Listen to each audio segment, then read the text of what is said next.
Shalom shalom shalom shalom. कैसे हैं जी आप सब? वेलकम टू द 24th तोरा पोर्शन। और हम 23 ख़त्म कर चुके हैं। हमारी तोरा की 2 बुक्स ख़त्म हो चुकी हैं। So well done and well done for hanging in there. 24th portion है हमारा तोरा का, which is the book of Leviticus, अहबार की किताब वयकरा। उसके पहले 5 चैप्टर्स हैं, बट अगर आप ट्रांसलेशन को पढ़ रहे होंगे तो इट्स चैप्टर 1 से लेके चैप्टर 6 वर्स 7 तक है। और हमारा जो हफ्तारा है, it is covered from the book of अजाया, चैप्टर 43 वर्स 21 से लेके चैप्टर 44 वर्स 23 तक। अ, अगर हम पारशा पे गौर करें तो पारशा इज़ वेरी सिंपल। बट आप एक चीज़, एक एक जो टोन है ना ओवरऑल रीडिंग्स की, पारशा के पॉइंट ऑफ व्यू से देखें तो it you can see a shift from एक नैरेटिव या एक डिस्क्रिप्टिव या एक स्टोरी से हट के अब जो पूरे का पूरा टोन है वो शिफ्ट हो रहा है लॉज की तरफ। अब mostly you will be focusing on the laws. और ये स्टार्ट होता है पारशा जहाँ पे एक सिस्टम ऑफ एक सेक्रिफिशियल सिस्टम को आउटलाइन किया जा रहा है। हाशिम जो हैं वो ही कॉल्स आउट फॉर रबीनो मोशे। Calls out is where we come, जहाँ पे हमारा जो मतलब है पाशा का वयकरा का, इट मीन्स कॉल्ड आउट या ही कॉल्स, जहाँ पे हाशिम ने रबीनो मोशे को बुलाया to give commandments about the offerings. Offerings जो हैं हम ऑलरेडी पिछले 2 कंसेक्टिव सालों में जो हमने पार्शोत कवर किए हैं उसमें हमने बड़ी डिटेल में ये बात की हुई है कि कौन कौन सी ऑफरिंग्स हैं, क्या प्रोटोकॉल्स हैं। पारशा का जो मेन फोकस है, बल्कि पारशा जो है हमें वो अटोनमेंट की तरफ पॉइंट आउट कर रहा है कि क्या प्रोटोकॉल्स को फॉलो करके you can achieve the atonement. On the contrary जो हमारा हफ्तारा है, हफ्तारा की जो टोन है अगर आप उस पर गौर करें, इट स्टार्ट्स विद वर्स 21, जहाँ पे हशम एक बात कर रहे हैं कि मैंने लोगों को अपने लिए बनाया ताकि वो मेरी हमद करें।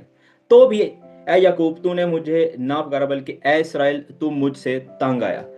आप अगर गौर करें, it's a tone of grieve, एक बड़ी दुख जैसी एक टोन आपको सुनाई देती है कि हाशिम जो है he is there, he is calling out his people के भाई वापस आओ। और उसके अगेंस्ट आप देख रहे हैं कि एक सेक्रीफिशियल सिस्टम इंट्रोड्यूस कराया जा रहा है कि हाँ यार इस तरीके को फॉलो करके यू कैन कम बैक। अगर हमने पिछले पाशा, अगर आपको याद हो, बल्कि हफ्तारा में हमने ये पॉइंट भी रेज किया था कि अगर आप ओबीडियंट रहते हैं तो even after exile there is a very bright chance of redemption. हशम आपको वापस बुलाएंगे, वो आपको वापस कबूल करेंगे। सो हफ्तारा जो है और जो हमारा पारशा है, पारशा talks about bringing the offering.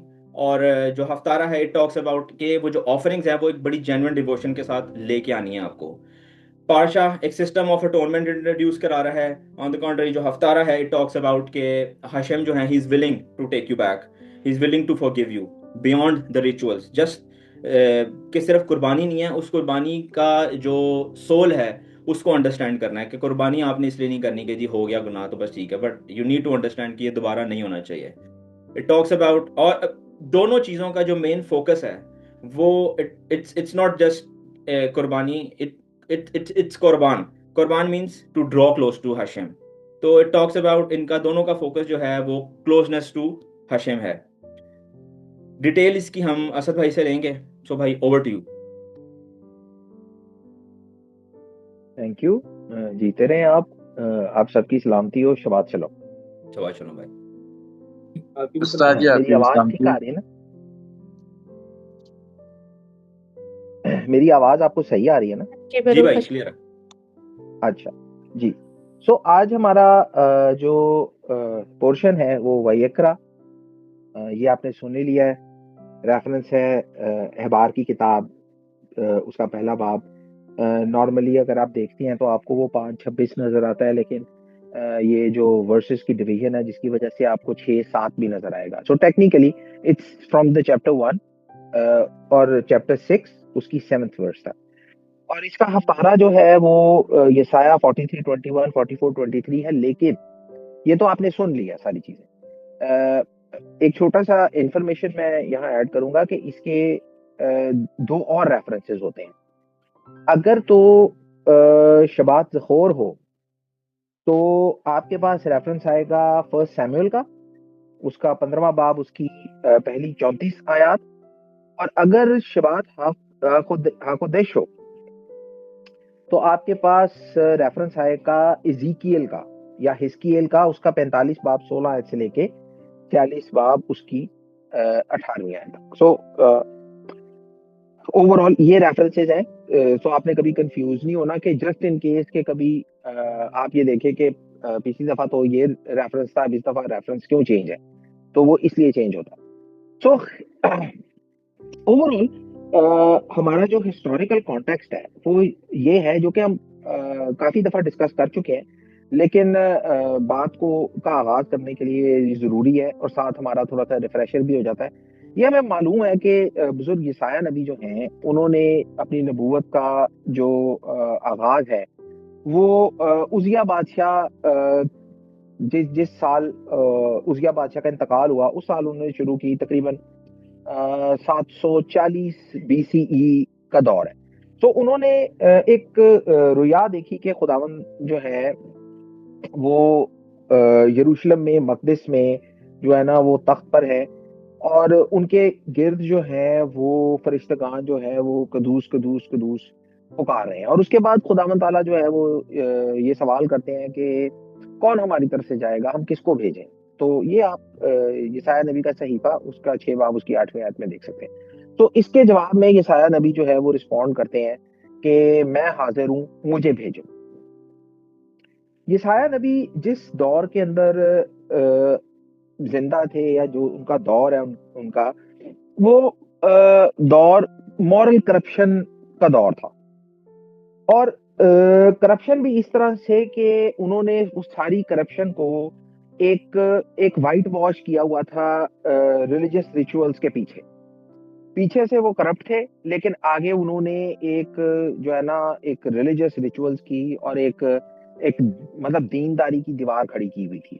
सो नबी जो है वो लोगों को इस बात से वार्न करते हैं कि इस चीज के ऊपर जो है ना रिलाय मत करो, अपने रिलीजियस रिचुअल्स के ऊपर जो है वो रिलाय ना करो, कि तुम्हारा जो रिलेशनशिप है हाशिम के साथ वो कायम रहे। उन्होंने लोगों को ये भी मैसेज दिया था कि खुदावन ताला जो है वो उनकी इस तरह की जो सर्विस है ना, जिसमें पीछे तो वो करप्शन चल रही है, और जो उनकी मतलब जो उनकी मुनाफकाना एक दीनदारी है, उससे खुदावन ताला जो है ना वो तंग आ गए। और इसके अंदर वो सारी चीजों को मेंशन भी करते हैं। सैक्रिफिशियल सर्विस हो गई, उनका बखूर जलाना हो गया, उनकी ईदें हो गई, नया चांद हो गया, उनकी दुआएं हो गई।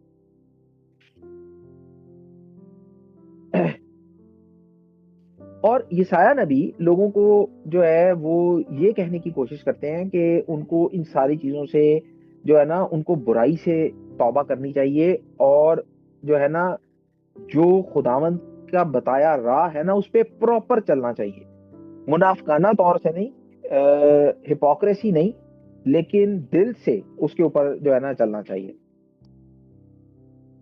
और यसाया नबी ने उनको इस चीज की तंबीह की कि अगर वो ऐसा नहीं करेंगे, खुदावन ताला जो है वो अपना दस्ते शफकत उनके ऊपर से उठा लेंगे।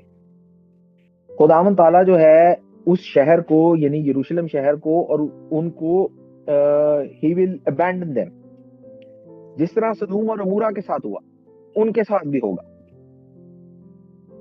सो बाय द एंड ऑफ यसाया नबी का लाइफ टाइम, बहुत सारे लोग जो थे इसराइल और यहूदा के, वो ऑलरेडी एग्जाइल में थे।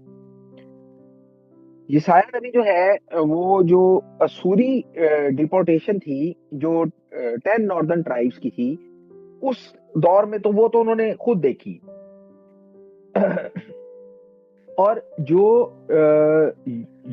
यहूदा के इलाके की जो कुछ लोग असीर हुए, वो भी उन्होंने देखी, जो असूरियों के हाथ से हुई। यसाया नबी जो है उन्होंने मुस्तकबिल की बात लोगों को ये बताई कि अभी तो ये सारा सिनेरियो है, इसके बाद जो है वो बेबीलोनियन एग्जाइल जो है वो भी आ रही है, और यरूशलेम की तबाही भी आ रही है। तो अगर आपको याद हो तो हम पीछे इसके ऊपर डिस्कस कर चुके हैं कि जो यसाया नबी की किताब है उसका 40 से लेकर उसका जो 66 बाब तक है वो उसको बुक ऑफ कॉन्सोलेशन कहते हैं। सो उसका मकसद जो है वो असीरी में गई जो कम्युनिटी थी उसको इनकरेज करना था। और आपको अगर याद हो कि जो है ना हमने सेकंड इसाया या ड्यूट्रो इसाया की भी बात की थी। सो अभी मैं उस वक्त उस तरफ नहीं जाऊंगा, just giving out the reference के हम एक बात आगे करने के लिए हम उसकी एक बेस तैयार कर लें। सो इन सारी कॉन्सोलेशंस के अंदर जो यसाया नबी हैं वो एक मिसियानिक विजन, एक मिसियानिक होप और एक रिन्यूअल की बात करते हैं जो कि इसराइल का बकिया जो बाकी बचा है। और इसी सारे को जो है ना सेकंड इसाया जो है वो कहा जाता है। सो इंस्टेड के उसके अंदर तब्दील की जाए, डांटा जाए, ठीक है, सारी मतलब कुछ सख्त लहजे में बात की जाए। जो नबी हैं वो ये प्रेडिक्ट करते हैं कि बाबुल जो है वो गिर जाएगा और जो कैप्टिव्स हैं, जो असीरी में लोग गए हैं, वो वापस आएंगे और वो सबको एक रिडेम्पशन की जो है ना एक आजादी की उम्मीद देते हैं। और उनके अगर आप ये सारा पढ़ेंगे तो आपको ये पता लगेगा, अगर आप यसाया नबी का सहीफा पढ़ें तो आपको पता लगेगा कि वो सेवरल विजन्स जो हैं मिसियानिक एज के जो आने हैं वो लोगों के सामने उम्मीद के तौर पे जो है ना वो प्रेजेंट करते हैं। और हैरत अंगेज चीज ये है कि यसाया नबी की जो नबूवतें थी वो बुनियादी तौर पे उनके कंटेम्पररीज के जो उनके साथ के उनके दौर के लोग थे उनके लिए नहीं थी, बल्कि आने वाले फ्यूचर जनरेशन के लिए थी जो कि काइंड ऑफ सेम असीरी या ओप्रेशन को फेस करेंगी। और एक चीज जो उन्होंने कही उनको वो ये है कि असीरी में भी उनका ये काम है कि वो खुदावंद के साथ जो है वो वफादार रहे और जो बुत परस्ती की जो एक अर्ज है या उससे वो रेजिस्ट करें, बुत परस्ती में नहीं पड़ना। सो यसाया नबी जो है वो इनकरेज करते हैं असीरों को ये सारे विजन्स के थ्रू के जो डेविडिक मोनार्की है वो रिस्टोर होगी, जो वर्ल्ड पीस है वो रिस्टोर होगा और उन दिनों में जो सारे स्कैटर्ड लोग हैं या दुनिया में बिखरे हुए लोग हैं बनी इसराइल के, वो अपनी अपनी मुल्क में अपने लैंड में वापस आएंगे। यरूशलेम जो है वो सेंटर होगा सारी कौमों का और मकदस जो है वो दोबारा यरूशलेम में तामीर किया जाएगा और तौरा जो है वो वहां से बहेगी सारी कौमों की तरफ। और मतलब मोस्ट इम्पोर्टेंट के खुदावन का जो खादिम है ऑब्वियसली डेविडिक मोनार्क जो है बादशाह जो है दाऊद की नस्ल से वो जो है वो सब पे रूल करेगा। सो ये इसका एक बुनियादी तौर पे इसका एक हिस्टोरिकल कॉन्टेक्स्ट है। तो हमारा जो तौरा का पोर्शन है वायकरा वो आप अगर आप उसे पढ़ें तो आपको पता लगेगा कि वो डिस्क्राइब करता है वेरियस टाइप्स ऑफ सैक्रिफाइसेस, उन कुर्बानियों का जो प्रोसीजर है। और इंटरेस्टिंगली हफ्तारा पोर्शन के अंदर खुदावन ताला बनी इसराइल को इस चीज पे तंबीह करते हैं, वो खफा होते हैं कि बजाय कुर्बानियां लाने के तुम अपनी खताएं और गुनाह जो है वो मेरे सामने ले आए। और by the time of prophet सूरत हाल ये थी कि जो लोग हाशिम के लिए सर्विस भी कर रहे थे वो भी इससे जो है ना वो थक चुके थे या तंग आ चुके थे।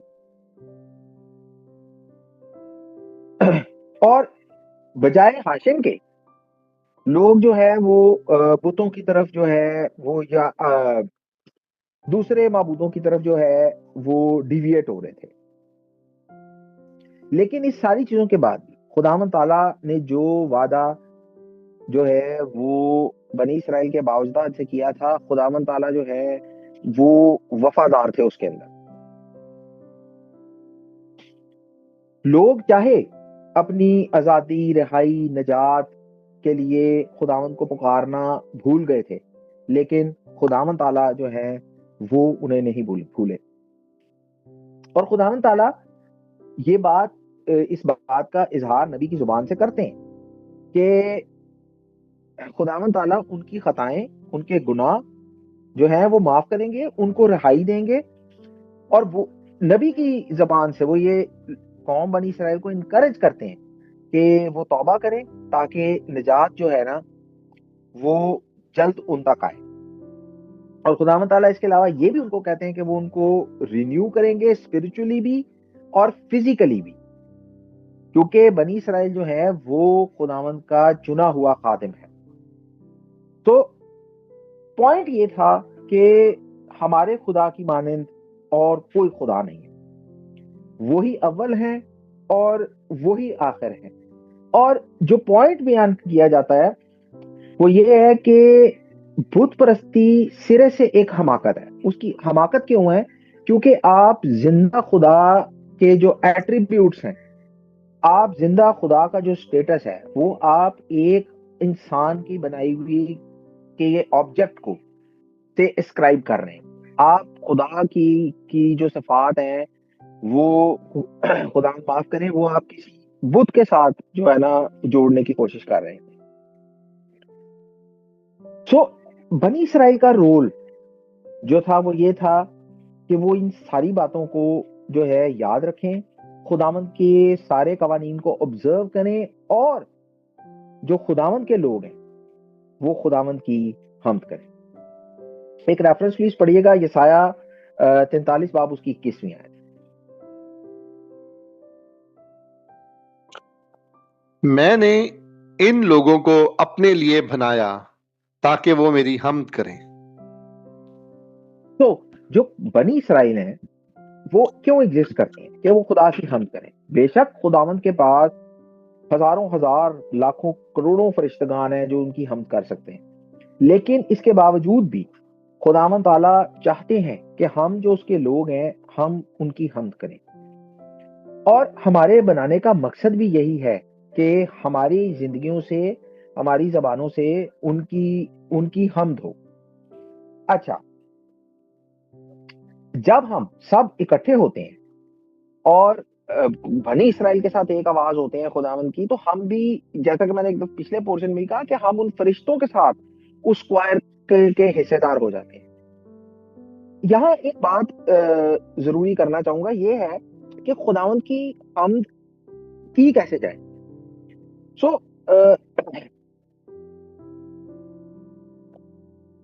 एक बेसिक क्रिश्चियन थॉट है कि खुदावंद की हम्द करना मतलब वर्शिप म्यूजिक है, आप चर्च जा रहे हैं, गीत जबूर गा रहे हैं, शायद दुआएं कर रहे हैं। और इसी तरह अगर आप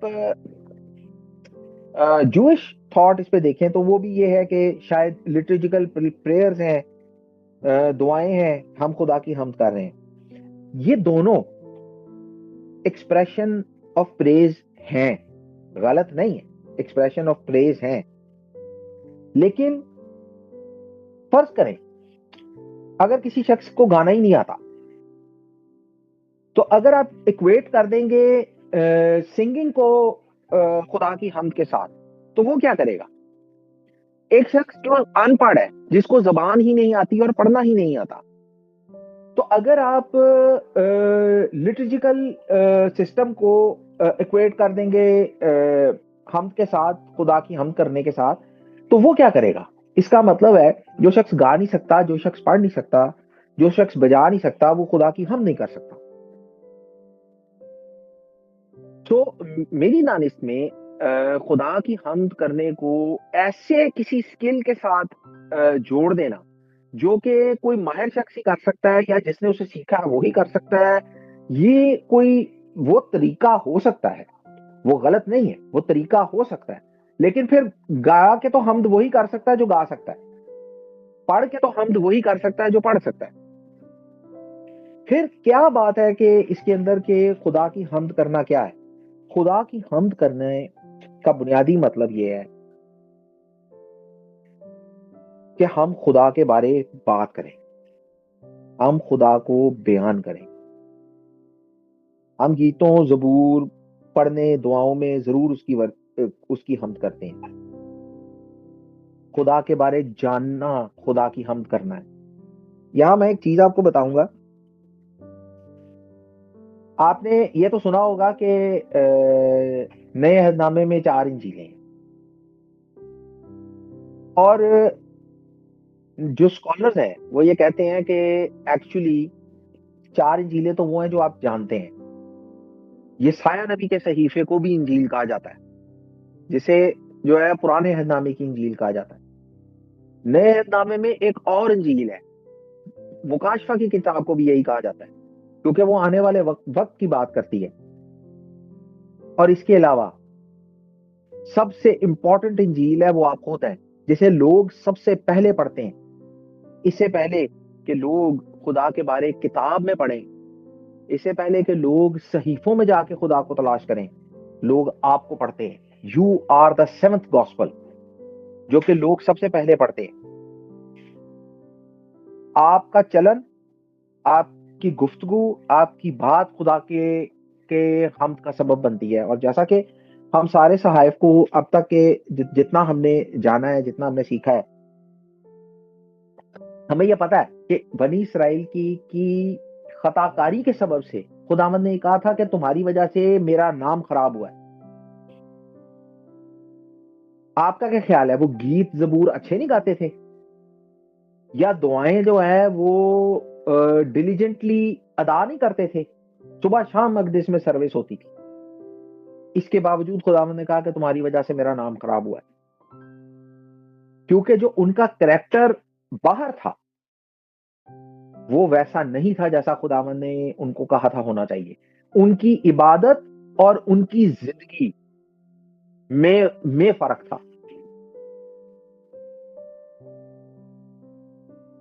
यही उनकी ये जो है ना हिपोक्रेसी थी, जिसकी वजह से खुदावंद ने ऐसा किया और जिसकी वजह से वो जो है वो असीरी में गए।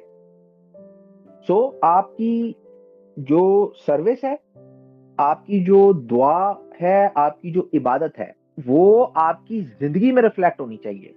तो अगर आप इबादत में ये कहते हैं कि तू चोरी ना कर, तो आपको अपनी प्रैक्टिकल जिंदगी में भी यही करना है। अगर आप अपनी इबादत में ये कहते हैं कि जिना ना कर, तो आपको अपनी प्रैक्टिकल जिंदगी में भी यही करना है,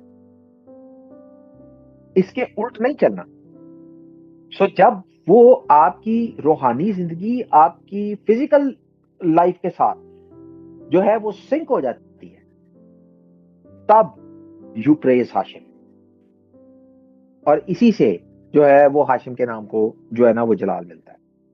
तो एक रेफरेंस प्लीज एक और पढ़िएगा, 43 बाब उसकी 22वीं है। तो भी ऐ याकूब, तूने मुझे ना पुकारा, बल्कि ऐ इस्राएल, तू मुझसे तंग आ गया। जैसा कि हम सुन चुके हैं कि हमारा जो तौरा पोर्शन है उसमें खुदावंद ताला ने ये डिस्क्राइब किया है कि किस तरह मुख्तलिफ जो कुर्बानियां हैं वो मकदिस में जो है वो लेके आनी है उन्होंने। सो हर सेक्रीफाइस जो है, हर कुर्बानी जो है, वो एक अपॉर्चुनिटी है, वो एक मौका है कि आप हाशिम को जो है ना खुदावंद ताला को सर्व कर सके। और ये एक प्रिविलेज है कि आप जो है ना वो खुदावंद मतलब वाहिद खुदा की हमद कर सके। लेकिन तारीख के अंदर बहुत वक्त ऐसा गुजरा है, बहुत सारे मौके, बहुत सारे पॉइंट तारीख के अंदर ऐसे आए हैं कि जब बनी इसराइल ने जो खुदावंद की ये जो वर्शिप थी उसको निग्लेक्ट करना शुरू कर दिया था, और बजाय खुदावंद की सर्विस में वो जेलस होते, उन्होंने बुत परस्ती में अपने आप को इंडल्ज कर लिया था। बुत परस्ती में जो है वो जेलसली इन्वॉल्व हो गए थे। अगर आप यशायाह 43 बाब 22-24 आयत ये देखें तो आपको पता लगेगा कि खुदावंद ताला जो है वो बनी इसराइल को कहते हैं कि जो प्रिस्क्राइब्ड सैक्रिफाइसेस थी वो नहीं लाया, जो बर्न्ट ऑफरिंग्स थी जिनसे खुदा के नाम को जलाल मिलना था वो नहीं लाया, बल्कि खुदा के सामने वो अपनी खताएं और अपनी तकसीरें लेके आ गए।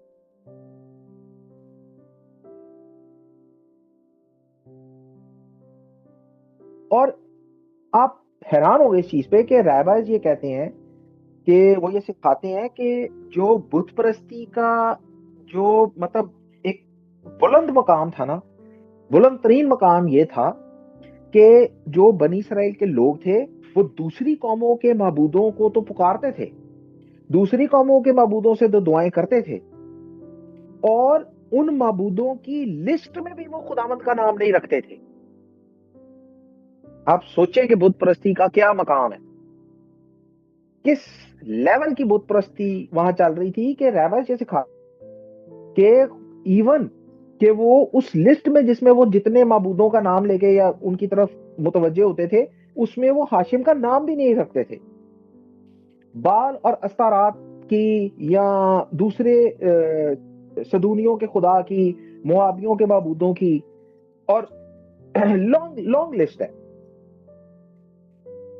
वो पूजा और परस्तिश करते थे, इबादत करते थे, लेकिन वो खुदावंद को यकसर भुला बैठे थे। हत्ता के उन माबूदों के साथ भी खुदावंद का नाम नहीं लेते थे। इसके ऊपर बड़ी इंटरेस्टिंग बात है। रबी अब्बा बार कहाना वो ये कहते हैं कि इसी चीज को एक्सप्लेन करने की मद में वो ये कहते हैं कि क्या काहिन की बीवी जो है वो एक बारमेड, यानी किसी क्लब में जो है वो शराब सर्व करने वाली लड़की से भी कम वैल्यू रखती है। अगर कोई काहिन की बेवा हो या काहिन की बीवी है तो क्या वो इतनी भी वैल्यू नहीं रखती जितनी जो है वो किसी क्लब में एक शराब सर्व करने वाली औरत है। तो आप इसे अंदाजा लगाएं कि एक्चुअली वो कहना क्या चाह रहे हैं।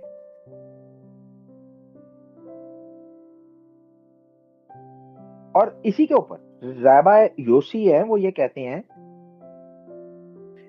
कि क्या मेरे बच्चे मुझे मतलब कोई खाना अगर आपने सर्व किया है, खाने के बाद आखिर में अक्सर औकात हमारे कल्चर की बात कर लेते हैं, हमारे कल्चर में यार कुछ मीठा है, खाने के बाद हम अक्सर मीठा सर्व करते हैं। आपने अक्सर शादियों पे देखा होगा, नॉर्मली हमारे घरों में यही ट्रेंड होता है कि यार कुछ मीठा है खाने के बाद।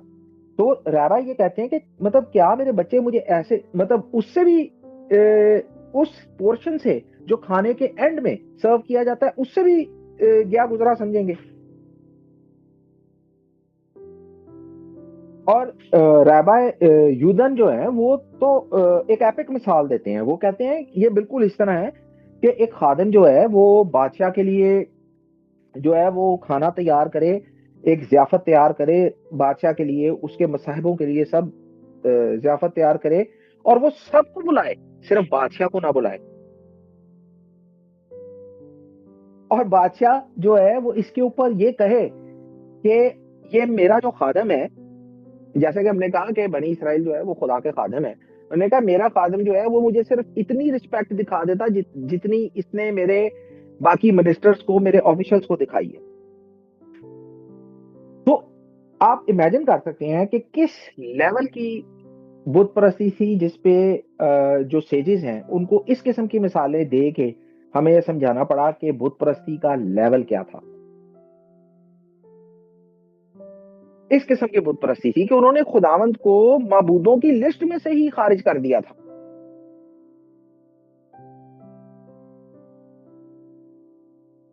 और शायद आप मौजूदा दौर में उस तरह की बुत परस्ती या उस जो जिस दौर से उस दौर में हुआ करता था शायद आज आप ऑब्जर्व ना करें, लेकिन अभी भी सेजेस ये कहते हैं कि हम आज भी कहीं ना कहीं इस तरह का जो डिसरिगार्ड है हाशिम के अगेंस्ट हम ये करते हैं। अब आपको याद है कि कोहे किरमल के ऊपर जब एलिया नबी, बुजुर्ग एलिया ने बाल के नबियों को बुलाया था, तो बाल के नबी सुबह से लेके शाम तक जो है वो उछल कूद करते रहे। लेकिन बनी इसराइल के अंदर सिर्फ रेगुलर टाइम्स के ऊपर जो खुदावंद ने अपॉइंट किए थे, उन वक्तों में भी खुदा के आगे हाजिर होने की ताकत नहीं थी। और अगर आप मौजूदा दौर में आएंगे तो हमारी जिंदगी में खुदा के अलावा बाकी सारी चीजें प्रायोरिटी रखती। खुदा हमारी प्रायोरिटी लिस्ट में सबसे एंड पे होता है, और पता नहीं होता भी है या नहीं होता, क्योंकि जब तक जो है हम खुदा तक पहुंचते हैं तब तक हमारी वैसे ही जो है ना ताकत होती है ना हिम्मत होती है। और फिर हमारे पास जो है ना एक क्लासिकल दलील ये है कि खुदावन, यार खुदावन माफ करने वाले हैं, खुदावन तो माफ कर ही देते हैं ना, खुदावन तो बाप है ना, वो तो माफ कर ही देते हैं। मुझे आज भी याद है कि किसी ने ये कहा कि जनाब कोई बात हो रही थी शायद दय यकी के ऊपर, उन्होंने कहा यार भाई सारे खर्चे करने के बाद दय यकी के पैसे नहीं बचते। तो प्रॉब्लम ये है कि हम खुदा से एक्सपेक्ट ये करते हैं कि खुदा पूरी कायनात का सिलसिला और निजाम छोड़ के हमारे मसले पे तवज्जो दे। लेकिन जब हमारी बारी आती है तो हमारा मसला वही है कि यार सारे खर्चे करने के बाद दय यकी के पैसे नहीं बचते।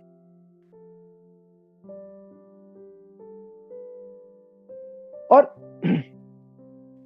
फिर से जी से कहते हैं इसी बात के ऊपर यशायाह नबी का सहीफा, उसका 43वां बाब, उसकी 22 आयत।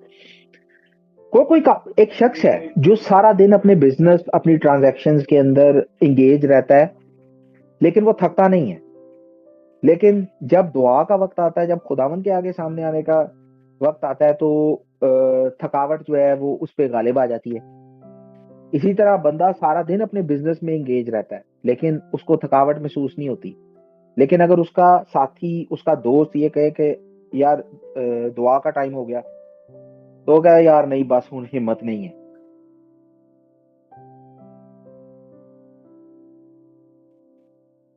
तो ओवरऑल, अच्छा एक साइड नोट इसके, इसी बात के ऊपर ना एक साइड नोट ये है कि हम खुदा को ना खुद से कभी डिस्कवर करने की कोशिश नहीं करते। खुदावन खुदावन ताला खुदावन ताला के बारे जानना, खुदावन ताला के बारे सीखना, ये बड़ी इंटरेस्टिंग चीज है। अगर कोई इस खजाने को इस तरह से पा ले, हम नॉर्मली अपनी जिंदगी में खुदावंद के सिलसिले में हम लोगों को फॉलो करने की कोशिश करते हैं। और समटाइम्स ऐसा होता है कि जो हो सकता है जो मेरी काबिलियत है खुदा के साथ चलने की, वो ये जरूरी नहीं है कि वो आपकी भी हो। लेकिन अगर आप मुझे देख के चलने की कोशिश करेंगे या किसी और को, person A B C D, किसी को देख के चलने की कोशिश करेंगे, मे बी आप उस तरह से ना चल सकें। हमने कई दफा जो खुदा का मॉडल, खुदा के पीछे चलने का जो मॉडल प्रेजेंट किया होता है, वो मॉडल हर बंदे के लिए एप्लीकेबल नहीं होता। एक ये साइड नोट के तौर पे बात सुने, खुदा को पर्सनली खुद डिस्कवर करना होता है। एक जनरल चीज है, मसलन एक जनरल चीज है कि हम खाने के लिए बैठे हैं, ठीक है ना, हम दुआ पढ़ते हैं। एक जनरल दुआ है, जो दुआ मैं पढ़ता हूँ वही दुआ गौरी साहब भी पढ़ते हैं और बाकी भी पढ़ते हैं। हम जब शिबात के लिए टेबल सेट करते हैं तो बोरे प्रिय गाफिल हम भी पढ़ते हैं, बाकी भी पढ़ते हैं। तो ये एक कुछ चीजें जनरल है, लेकिन हम खुदा के साथ चलते कैसे हैं, ये हर इंसान का रास्ता डिफरेंट हो सकता है। और ये हर इंसान ने खुद से डिस्कवर करना होता है कि किस तरीके से, किस तौर से मैं खुदावंद अपने खुदा के साथ जो हूं वो चल सकता हूं। आप किसी के सेट मॉडल के ऊपर चल के अगर खुदा को डिस्कवर करने की कोशिश करेंगे तो आप बहुत जल्दी थक जाएंगे। बाज औकात हम सिस्टम से इसलिए भी थक जाते हैं कि वो एक रूटीन, एक रेगुलर सिस्टम है, वो चले जा रहा है, वो चले जा रहा है, वो चले जा रहा है, और कितनी देर तक आप जो है ना उसको फॉलो करते चले जाएंगे। उसके अंदर कोई चीज, कोई वो मॉडल आपका नहीं है, और हम खुदा को खुद से डिस्कवर करने की कोशिश नहीं करते। हमें खुदा के साथ जो एक सेट चीज है, जैसे मैंने कहा कि कुछ चीजें हैं वो सेट है, लेकिन खुदा के साथ पर्सनली क्या कैसे हमने चलना है वो हमने खुद जो है वो डिस्कवर करना है। एक रेफरेंस प्लीज पढ़िएगा, 25वीं आयत, 43 बाब में ही है, 25वीं आयत। मैं ही वो हूं जो अपने नाम की खातिर तेरे गुनाहों को मिटाता हूं और मैं तेरी खताओं को याद नहीं रखूंगा। अच्छा, सो ओवरऑल जिस तरह हमने जाना है कि बनी इसराइल जो है उन्होंने खुदावंद को जो है ना बहुत खफा किया अपनी खताओं से, अपनी तकसीरों से, लेकिन खुदावंद ताला जो है वो अपने सारे वादों में वफादार हैं, और खुदावंद ताला ये उम्मीद उनको देते हैं कि वो उनकी खताओं को माफ करेंगे। और इंटरेस्टिंगली इसलिए माफ नहीं करेंगे कि बनी इसराइल जो है ना वो कोई बहुत अच्छी से कुर्बानियां खुदावंद के हुजूर लेके आए हैं, या बनी इसराइल की कुर्बानियां जो है वो खुदावंद की नजर में जो है ना वो बहुत कमाल थी, क्योंकि हमें ये पता लगा कि एक टाइम आया जब वो फेल हो गए ये करने में। या आप ये कहें कि बनी इसराइल की जो दुआएं थी वो इतनी कमाल और खूबसूरत थी कि खुदावंद ताला इससे खुश हो गए, क्योंकि हमें ये भी पता लगा कि एक वक्त आया कि जब वो इस चीज में भी फेल हो गए। लेकिन कलाम हमें ये बताता है कि खुदावंद ताला अपने लोगों की खताओं को माफ करेंगे अपने नाम की खातिर। खुदावंद ताला उनकी खताओं को मिटा देंगे, क्यों? क्योंकि वो अपने लोगों से मोहब्बत रखते हैं। और यही फर्स्ट पर्सन है, अगर आप इसको इब्रानी में पढ़े तो आपको पता लगेगा, वहां पे अनोखी अनोखी है।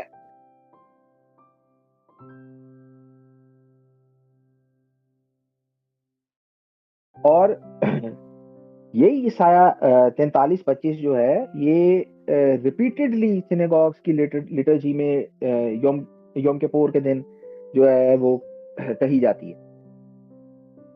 जब आप अपने खताओं, अपने गुनाहों का इकरार करते हैं, आप यही पैसेज रिसाइट करते हैं, आप हाशिम को जो है ना इसी तरह पुकारते हैं कि he is the God of forgiveness, वो माफ करने वाले खुदा हैं।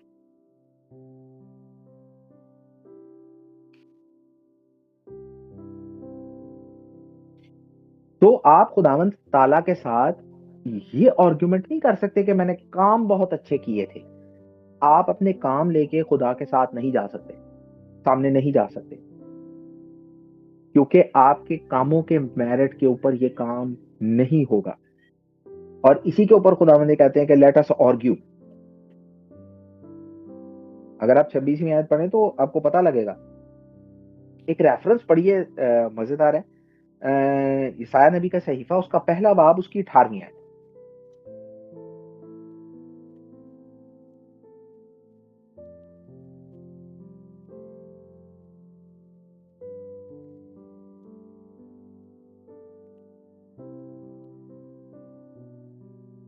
अब खुदावंद फरमाता है, आओ हम बाहम हुज्जत करें।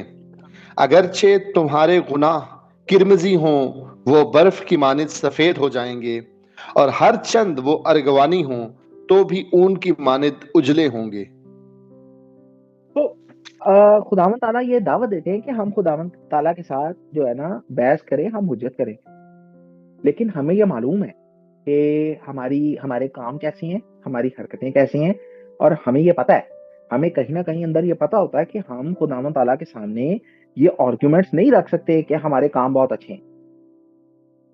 और इंटरेस्टिंगली मैं आपको एक बात बताता हूं कि अगर आप न्यू टेस्टामेंट में जाएंगे तो न्यू टेस्टामेंट का एक्चुअली फोकस ही ये है कि खुदावंद की जो माफी हमें मिलेगी वो खुदावंद के अपने नाम की वजह से मिलेगी। हम अपने काम लेके खुदा के जो है सामने नहीं जा सकते। आपने पढ़ा होगा, सबने गुनाह किया और खुदा के जलाल से महरूम है। और यही चीज है, अगर आप पीछे जाएंगे, जब जनाब सुलेमान जो है वो वाज करते हैं, और वहां लिखा है कि ऐसा कोई नहीं जो गुनाह ना करे। तो हम अपने किसी मेरिट को लेके खुदा के सामने नहीं जा सकते, हम इसके ऊपर खुदा से बहस भी नहीं कर सकते, हम इस पे खुदा से हुज्जत भी नहीं कर सकते, क्योंकि हमारे काम जो है वो नातमाम निकलेंगे। ये सिर्फ खुदावंद ताला की मेहरबानी है, खुदावंद ताला की शफकत है, जिसे जो है खुदावंद ताला जो है वो हमें माफ करेंगे।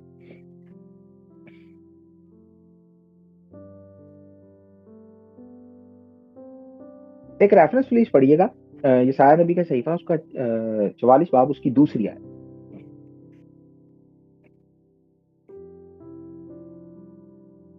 खुदावंद तेरा खालिक, जिसने रहम ही से तुझे बनाया और तेरी मदद करेगा, यूं फरमाता है कि आए याकूब मेरे खादिम और यूसुरून मेरे बरगजीदा, खौफ ना कर।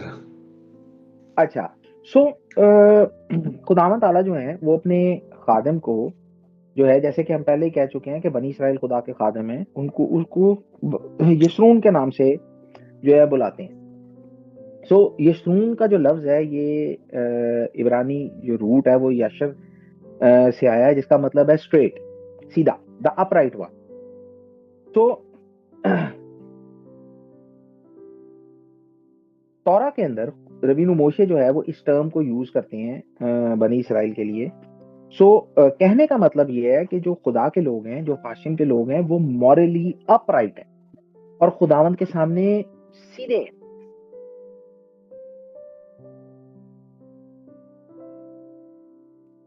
इंटरेस्टिंग एक चीज बताता हूँ, यशायाह नबी भी इसी इस्तेलाह को इस्तेमाल करते हैं। सो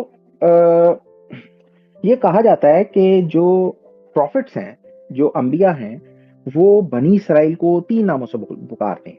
याकूब, जैसा कि तो आपको पता है, और ये रेफर करता है बनी इसराइल की लोएस्ट स्टेट को।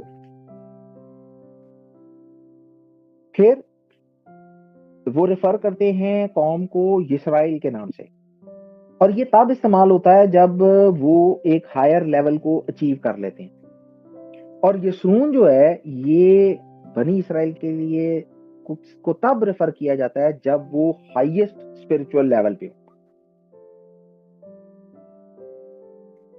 सो होपफुली यू अंडरस्टैंड कि खुदावंद ताला जो है वो कहना क्या चाह रहे हैं।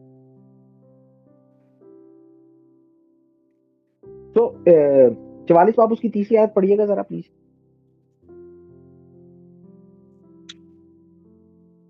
क्योंकि मैं प्यासी जमीन पर पानी उंडेलूंगा और खुश्क जमीन में नदियां जारी करूंगा। मैं अपनी रूह तेरी नस्ल पर और अपनी बरकत तेरी औलाद पर नाजिल करूंगा।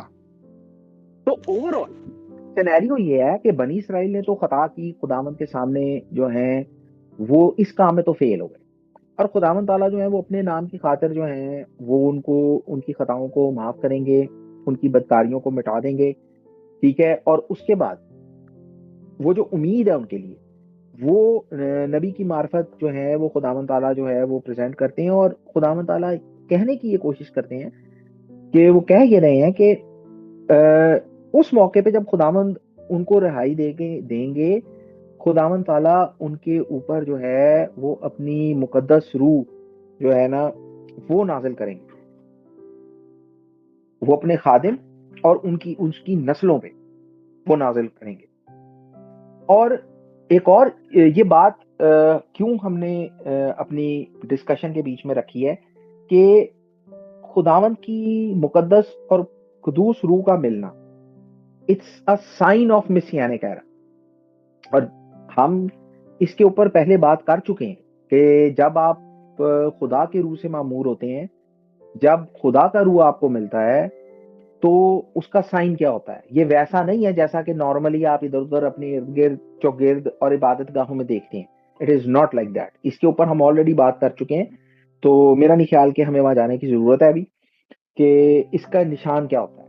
तो ये खुदावंद ताला का वादा है कि खुदावंद ताला जो है वो अपने खादम और उसकी आने वाली नस्लों के ऊपर जो है वो अपना रूह नाजिल करेंगे, और यही मसीहानिक एरा की जो है उसका एक सबसे बड़ा निशान है। और ये कहा जाता है इंटरेस्टिंगली कि जो मसीह का एरा होगा मशियाख का जो एरा है उसके अंदर कौम का हर शख्स नबी होगा।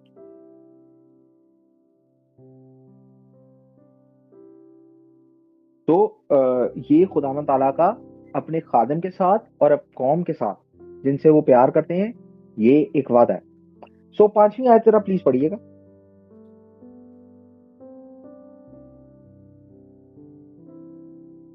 एक तो कहेगा मैं खुदावंद का हूं, और दूसरा अपने आप को याकूब के नाम का ठहराएगा, और तीसरा अपने हाथ पर लिखेगा मैं खुदावंद का हूं, और अपने आप को अच्छा, इसराइल के नाम से मुलक्किब करेगा।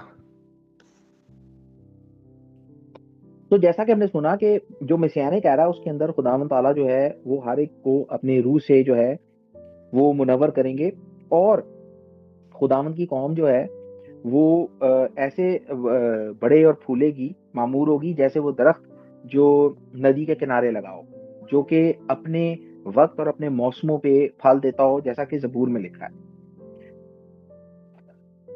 कुछ ओपिनियन इसकी इस चीज के बारे में ये भी है कि ये रेफर करता है रेजरेक्शन ऑफ द डेड की तरफ।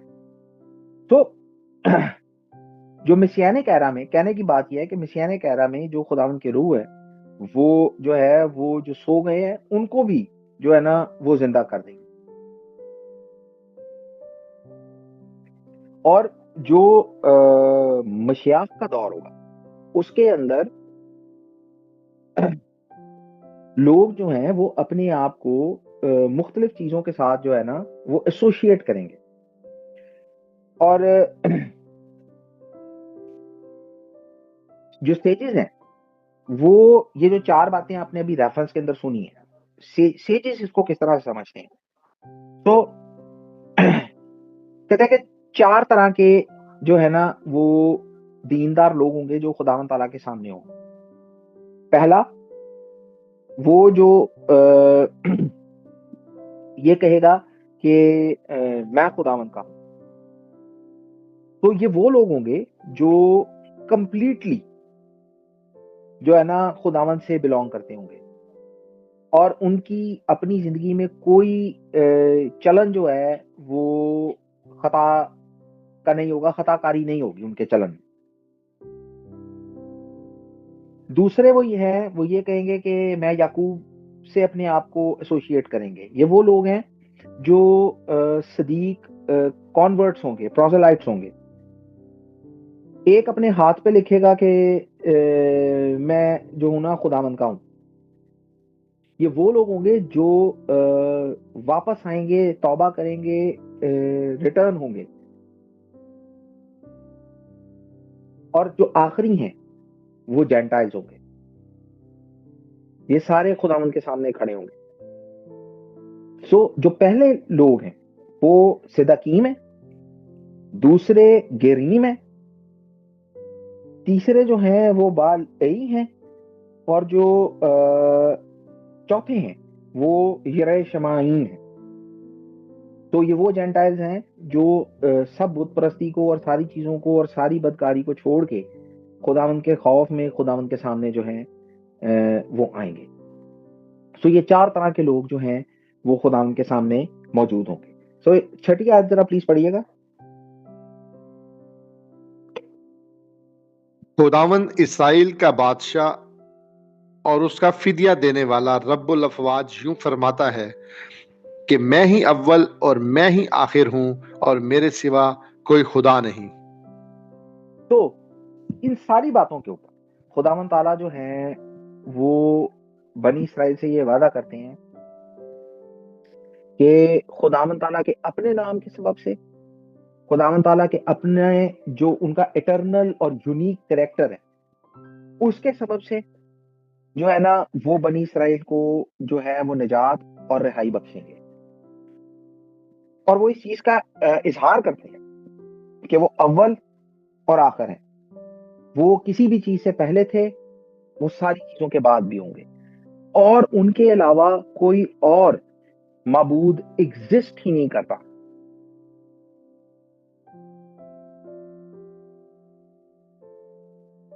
और वो ये चीज का इजहार नबी की जुबान से जो है ना कौम बनी इसराइल तक ये मैसेज उन तक पहुंचा है कि उनके साथ कोई और माबूद ऐसा नहीं है, कोई ऐसा माबूद नहीं है जो मुस्तकबिल को, जो फ्यूचर को जो है ना बयान कर सके।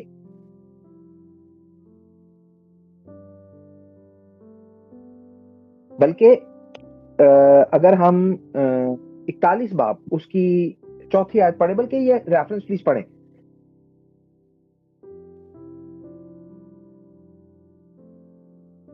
ये किसने किया और इब्तदाई पुश्तों को तलब करके अंजाम दिया? मैं खुदावंद ने जो अव्वलो आखिर हूं, वो मैं ही हूं। तो ओवरऑल ये थीम जो है कि खुदावंद अव्वल और आखिर है और खुदावंद कादर मुतलक खुदा है और उनके अलावा कोई माबूद नहीं, ये सेवरल जगह पे आपको ये थीम मिल जाएगा। तो खुदावंद के साथ आप किसी और माबूद को शामिल नहीं कर सकते। यही बनी इसराइल का जो था डाउनफॉल था कि वो दूसरे माबूदों की तरफ मुतवज्जे हो गए और उसमें उन्होंने वो हाशिम को, खुदावंद ताला को जो है यकसर भूल गए। ऐसा भूल गए कि उन्होंने खुदावंद का नाम भी उस लिस्ट से खारिज कर दिया, जबकि खुदावंद ताला ये उनको बताते हैं कि मैं ही अव्वल और आखिर हूं, ये सारे काम मैंने ही किए हैं। वही अपने नाम के सबब से सारी खताओं को माफ करेंगे, वही मुस्तकबिल को बयान करने वाले हैं। और इस सारी तखलीक में जो खुदावंद ने की, कोई और माबूद खुदावंद के साथ नहीं था। ये वो एक फंडामेंटल रियलिटी है जो कि बनी इसराइल को हमेशा याद रखनी थी। और आज इस पॉइंट इन टाइम पे जहां हम आज बैठे इस बात को सुन रहे हैं, समझ रहे हैं और सीखने की कोशिश कर रहे हैं, यही वो फंडामेंटल रियलिटी है जो आज हमने भी अपने सामने रखनी है कि उनके अलावा कोई और माबूद नहीं। हम अपने कामों का मेरिट लेके उनके सामने नहीं जा सकते। वो अपने ही नाम के सबब से जो है हमारी खताओं को माफ करेंगे और हमें निजात बख्शेंगे।